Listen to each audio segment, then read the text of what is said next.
Hello everyone, welcome to vibrant pigeon. তো আজকে আমরা চলে এসেছি একটা পাইকারের বাড়ি, বাপি পাইকার। তোমরা প্রায় চেনো, যারা চণ্ডীপুর হাটে গিয়েছো তারা প্রায় প্রায় প্রত্যেকে এনাকে চেনো। তো এনার বাড়ি হচ্ছে পেটুয়া।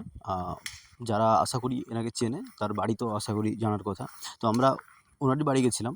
তো ওনার ভেতরে যে পায়রার যে ঘর, যেখানে পায়রা প্রচুর পরিমাণে কালেকশন করে রাখা হয়, তো আমরা ভেতরে ঢুকেছিলাম। ঢুকে দেখলাম প্রচুর পরিমাণে পায়রা। আমি বহুবার গিয়েছি ওখানে, কিন্তু ভিডিও খুব একটা করা হয় না। আমার লং ভিডিও, শর্টস ভিডিও কিছু করেছি। যারা আমার চ্যানেলে নিউ মানে পুরনো ভিউয়ার্স, তারা আশা করি দেখেছো আমার ভিডিওগুলো, এবং ভিডিও দেখে আশা করি তারা বুঝতে পেরেছিলে যে ভিডিওগুলো কোথাকার ভিডিও।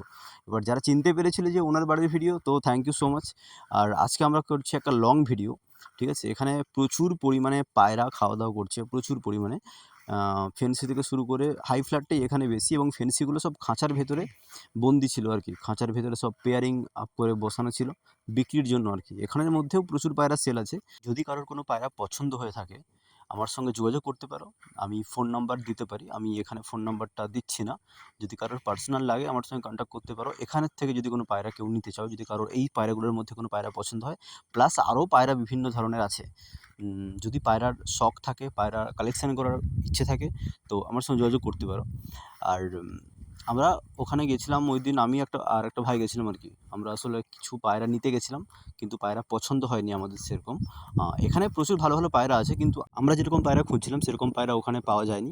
তাই আমরা জাস্ট শখ করলাম কী কী পায়রা আছে, এবং হাতে ধরে দেখছিলাম যদি কোনো পায়রা পছন্দ হয়। বাট ব্যাড লাক, আমাদের কোনো পায়রা পছন্দ হয়নি, এবং কিছু পায়রার দাম জিজ্ঞাসা করছিলাম, তো আমাদের বাজেটের মধ্যেই ছিল।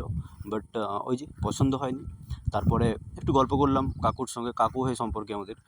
তো প্রায় গেলে আমাদের কথা টথা হয়, পায়রা সম্পর্কে আলোচনা হয়। এবং কাকুর যে বাবা, ওনাকেও তোমরা প্রায় চেনো, গৌতম কৈলা। উনিও চণ্ডীপুর বাজারে যান। আমরা দুজনের সঙ্গে দেখা করছিলাম ওই দিন। তো আমরা গল্পগুজব করলাম, ওখানে পায়রা দেখছিলাম, আমাদেরকে বোঝাচ্ছিল এটা কী পায়রা, বা আমরা জিজ্ঞাসা করছিলাম কী কী পায়রার কালেকশান রেখেছো, বা কী কী পায়রা সেলের জন্য আছে, বোঝাচ্ছিল। তারপর প্রায় ভিডিওটা আমাদের হয়ে গেছিলো 2 মিনিট 22 সেকেন্ডে। আমি ভাবলাম অফ করে দেবো, আর বেশিক্ষণ করছি না ভিডিও। এই যে এখানে কিছু পায়রা আছে, ফেন্সি হোক হাই ফ্ল্যাট হোক আছে। তো আর বেশি ভিডিওটা বাড়াচ্ছি না, আপাতত এগুলোই। দেখা হচ্ছে পরের কোনো ভিডিওতে। এরকম কন্টেন্ট যদি কারোর পছন্দ থাকে, সাবস্ক্রাইব করে রেখে যেতে পারো। আর আমার ফেসবুক এবং ইনস্টাগ্রামেও সেম নামে পেজ আছে, যারা ইউজ করো ফলো করতে পারো। দেখা হচ্ছে পরে কোনো ভিডিওতে। আর হ্যাঁ, লাইক করতে ভুলো না কিন্তু। বাই।